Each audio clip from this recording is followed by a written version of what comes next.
যমুনার সামনে কিন্তু আমরা এখন অবস্থান করছি এবং শিক্ষার্থীরা একটু আগে যমুনার দিকে যখন অগ্রসর হচ্ছিলেন তখন পুলিশ তাদেরকে বাধা দেয় এবং তারা শাহবাগ থেকে যমুনার দিকে যখন অগ্রসর হচ্ছিল এই সময় কিন্তু টিয়ার গ্যাস ছুড়ে পুলিশ এবং এখন কিন্তু পুলিশ ধাওয়া করেছে এবং পুলিশ তাদেরকে ধাওয়া করেছে, ধাওয়া দিয়ে কিন্তু পুলিশ তাদেরকে ছত্রভঙ্গ করার চেষ্টা করছে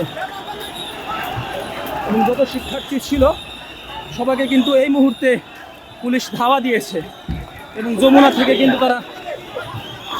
পুলিশের ধাওয়া খেয়ে কিন্তু চলে যাচ্ছে এবং তারা মূলত পরবর্তী যে দাবি যুক্ত করেছিল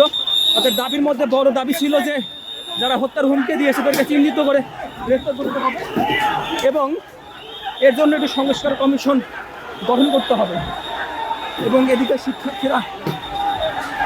কিন্তু এগিয়ে যাচ্ছে এবং পুলিশের কিন্তু অবস্থান আমরা দেখতে পাচ্ছি স্পষ্ট।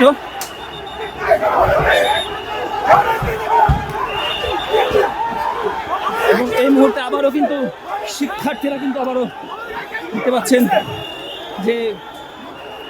প্রতিবাদ জানাচ্ছে এবং পুলিশের সামনে অবস্থান নিচ্ছে এবং ইতিমধ্যে কিন্তু পুলিশের সাথে কিন্তু একদিকে হাতাহাতি তৈরি হচ্ছে।